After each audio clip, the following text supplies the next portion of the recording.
Okay, hello. Welcome back to Darius Finance International. Sorry I haven't been around for a bit. I've been extremely busy. And I'm even sorry to tell you that today's the dreaded economic theory video. Yuck. And it's on supply and demand. We're going to try and explain how we're going to use these theories to make good investments into NFTs. But if you don't want to sit here and listen to me try and explain this for 10 minutes, all you really need to know is that we're going to buy low and sell high. And that is exactly the type of cutting edge investment strategy we use here at Darius Finance International. Also, if you have any comments or questions, about stuff you want to know more about, then just send me a message on Twitter or use the comment section.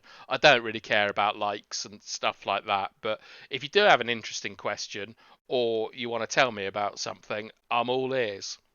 Right. Anyway, let's should we get on with it? Okay. So today we're going to look at the law of supply and demand, but mainly demand. And the law of demand basically says there is an inverse relationship between money and quantity of a product.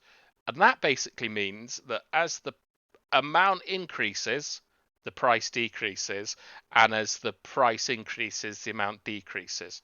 And this here is the curve. So if we put that as 0, that as 1, and that as 2 or 3, you get the idea. And then we'll just put a 5 and a 10 up here. What this means is that when there's 1, the Mandem are willing to pay $4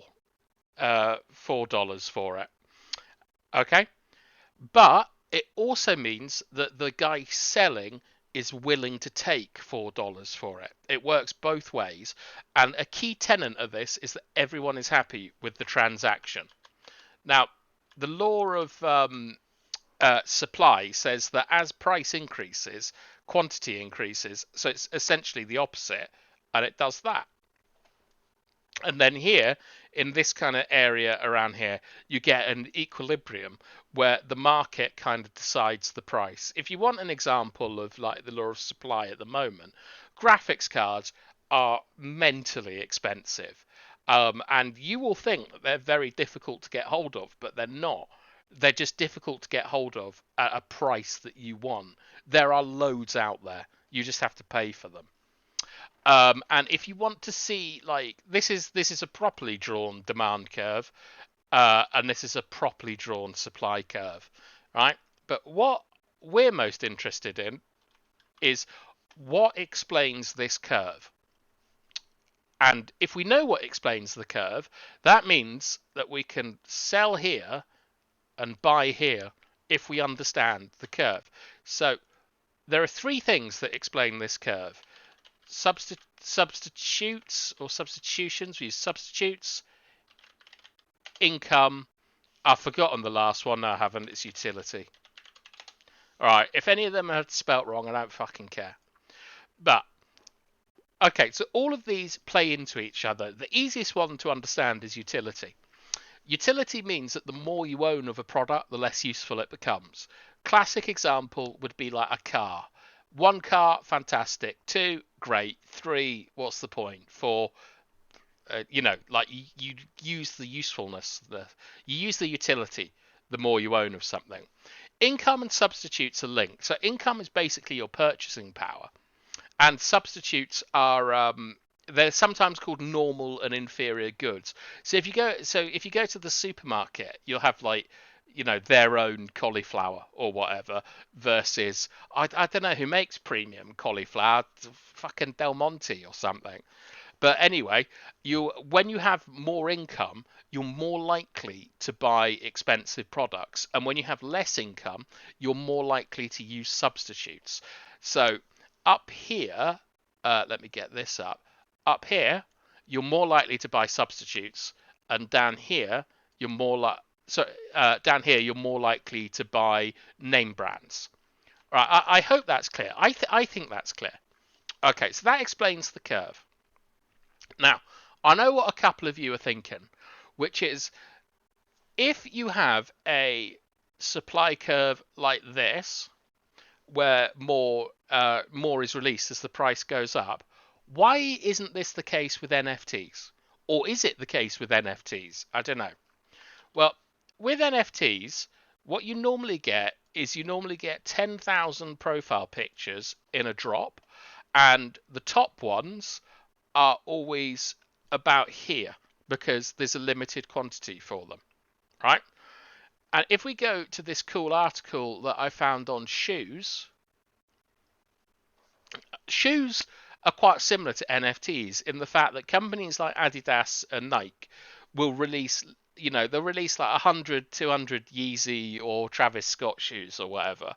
They'll sell them for $200, and all of the crazy 2 to 3 grand deals are done on the secondary market, with Nike and Adidas not taking any of that money. Right, it seems mental, doesn't it, for Adidas and Nike to leave that money on the table because they're not getting any of that. What they are getting, however, is you can see here is that if you're introducing a new technology, what you can do is first of all release it in these limited edition shoes and then pop it in mass produced shoes that look similar to the limited edition ones, and you therefore get much more interest in them. And what that does is it boosts the brand, it boosts the company, and it doesn't dilute anything. Whereas if, for example, Bored Apes Yacht Club decided that they were going to release 300k, you would see the price drop down here because quantity has increased tremendously. And the other thing is that these lads get paid. They basically get paid royalties on each sale in OpenSea, so they still have income when big deals are made, but also they're moving on to the second part of their roadmap whilst keeping the brand identity strong. So that explains the demand curve. But what's really interesting is how do we get the demand curve to become like that? So it's moved across or it's moved back. And there are theories that are useful to us that explain this. I've forgotten them, so I'm going to have to check here. Right. Okay, so the first one is these are called shifters of demand. The first one is taste. Put simply, this is an Elon Musk tweet. When he tweets about a cryptocurrency, it either moons or it bottoms. And if you want another example, if you find out a food causes cancer or, this week it cures cancer, exactly the same will happen for that food. It'll either shift to the left or to the right. Okay, second one, number of customers. Right. Essentially, what this does is if you have more customers, it basically limits quantity and increases price. And if you have less customers, it works the other way around. So the amount of people entering or into the market changes the curve. I think that's quite easy to understand. The next one is the price of related goods, which is just substitutes, basically. If substitutes crash or increase in value, it changes the curve for the reasons described in how we describe the curve.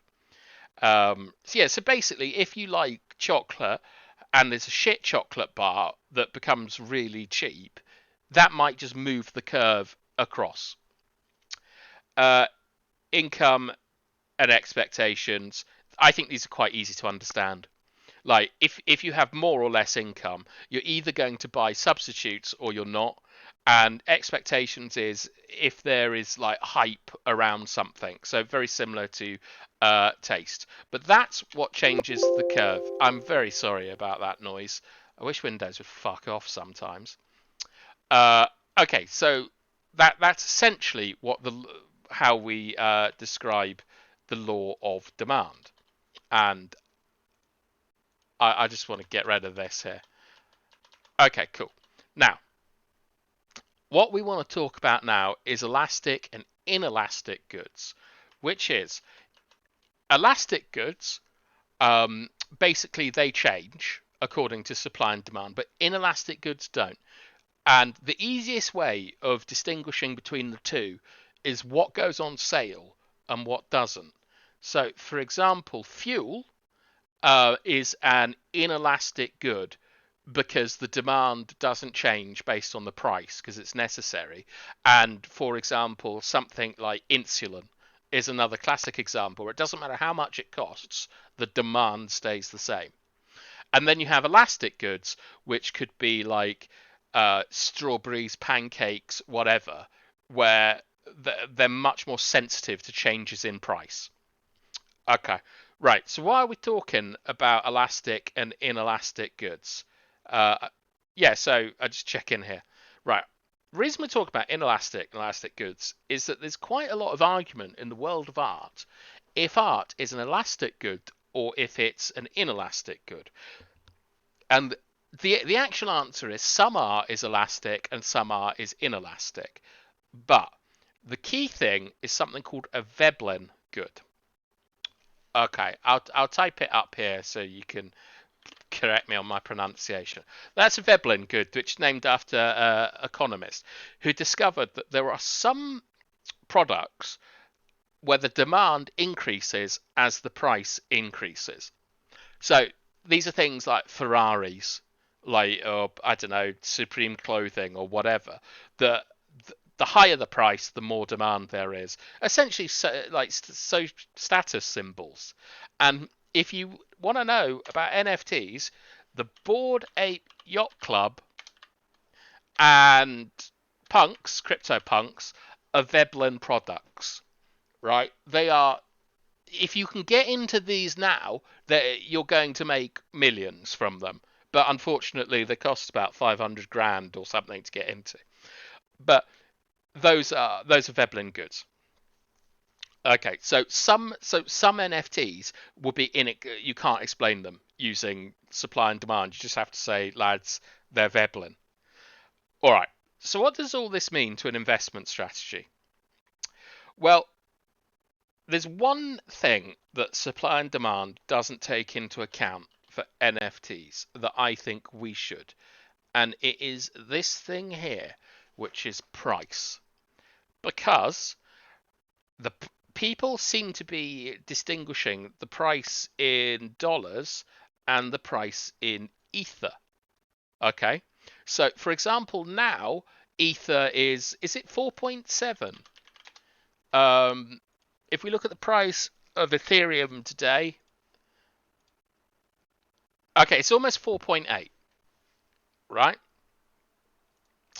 Um, so if you have like an NFT that's at 1 ether, which is like, let's just call it 5 grand for the moment, but you have liquidity problems, you probably try and sell that ether for 0.75 to get rid of it. Okay, people do this. Like when the market booms, you will find that people begin to liquidate their assets. And that is something we're going to be taking advantage of.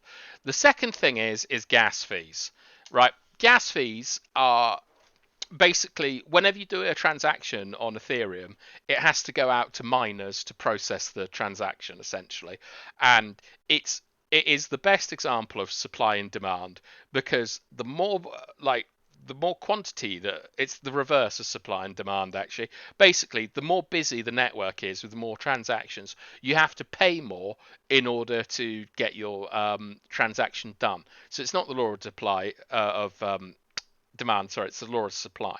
So these two things up here, which is ether, real world ether prices and gas, affect affect this in a way that I don't think economics takes into account. Because here at Darius Finance International, the Mandem only care about ether. We don't care about dollars. We're here to accumulate Ethereum because Ethereum is just going to go up. It says 5k now. It'll probably be 10k within a year. Okay, so we're not concerned about Ethereum. We're not concerned about dollars. We're concerned about increasing our Ethereum. And what does that mean? Well, I have to check my notes. Okay, so basically this is going to be our strategy. Is let's get up OpenSea. Here we're going to be talking about substitutes here. So if we look at these are the hottest collections over the last couple of days or something. you will see we've got Bored Ape Yachts Club and CryptoPunks, which are the Veblen products I've mentioned before. The substitutes for them are the Mutant Ape Club and I don't know, I don't know what the substitute is, but these over here, Cool Cats, for example, and Mutant Ape Yacht Club, these are substitute products, right? So Bored Ape Yacht Club, I don't even know if it has a ceiling. Okay, so the floor price is 30, right? The floor price for the where's everything gone? I mean, man's just trying to record a video, isn't it? Um, Bored Apes was 30, yeah. Mutant Apes is 4. This is an absolute buy because if we look back to supply and demand